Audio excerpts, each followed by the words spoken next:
बघेलखंड का बांधवगढ़ नगर अत्यंत समृद्ध था। नगर के भाग में सुंदर और प्रशस्त राजपथ थे, अच्छे अच्छे उपवन और मनमोहक सरोवर थे।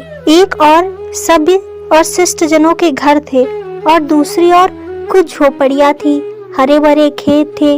नगर के इसी दूसरे भाग में एक परम संतोषी, उदार, विनयशील व्यक्ति रहते थे। उनका नाम था सेन। राज परिवार से उनका नित्य का संपर्क था। भगवान की कृपा से दिन भर की मेहनत मजदूरी से जो कुछ मिल जाता था उसी से परिवार का भरण पोषण और सच सेवा करके निश्चिंत हो जाते थे। ना तो उन्होंने कभी किसी के सामने पैसे के लिए हाथ पसारा, भगवान ही उनके सब कुछ थे। राजा और नगर निवासी उनके सीधे साधे उदार स्वभाव की सराहना करते थे। ये नित्य प्रातः काल स्नान, ध्यान और भगवान के स्मरण, पूजन और भजन के बाद ही राज सेवा के लिए घर से निकल पड़ते थे। जाति के नाई थे। राजा के बाल बनाना का दैनिक काम था। एक दिन वो घर से निकले ही थे कि उन्होंने देखा एक भक्त मंडली मधुर मधुर ध्वनि से भगवान के नाम का संकीर्तन करती उन्हीं के घर की ओर चली आ रही है। सेन ने प्रेम पूर्वक बड़ी श्रद्धा और भक्ति से उनकी चरण धूली ली। उन्हें इस बात का तनिक भी ध्यान नहीं रहा कि महाराज वीर सिंह उनकी प्रतीक्षा करते होंगे। संतों को घर लाकर सेन ने यथाशक्ति उनकी सेवा पूजा किया और सत्संग किया। महाराज वीर सिंह को प्रतीक्षा करते करते अधिक समय बीत गया। इधर सेन संतों के आतिथ्य और स्वागत सत्कार में पूर्ण रूप से निमग्न थे। उन्हें तनिक भी बाह्य ज्ञान नहीं था।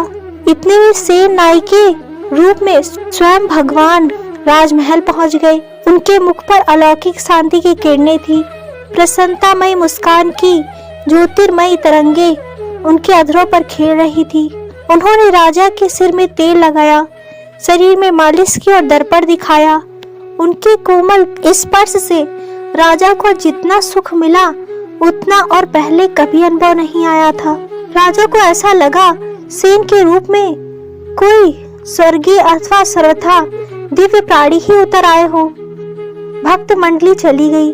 थोड़ी देर बाद भक्त सेन को स्मरण हुआ कि मुझे तो राजा की सेवा में जाना है और डरते डरते राजपथ पर पैर रखा। वे चिंतामग्न थे।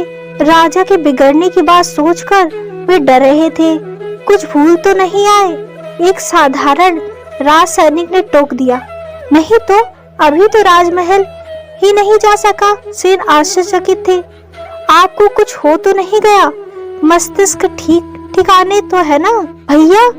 अब और बनाने का यत्न ना करो। सेन के मुख से सहसा निकल पड़ा, आप सचमुच भगवान के भक्त हैं। भगवान के भक्त कितने सीधे साधे होते हैं इसका पता तो आज ही चल सका।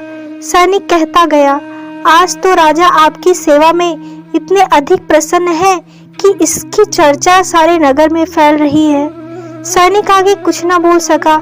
सेन को पूरा पूरा विश्वास हो गया कि मेरी प्रसन्नता और संतोष के लिए भगवान को मेरी अनुपस्थिति में नाई का रूप धारण करना पड़ा।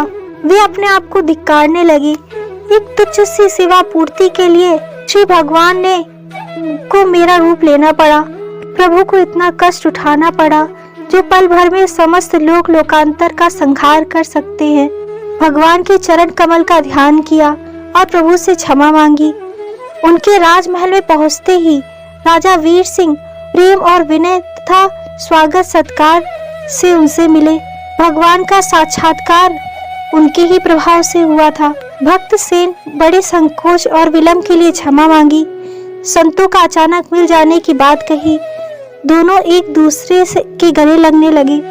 वीर सिंह ने कहा, राज परिवार जन्म जन्म तक आपके वंशज का आभार मानता रहेगा। भगवान ने आपकी ही प्रसन्नता के लिए मंगलमय दर्शन देकर हमारे असंख्य पाप का अंत किया है।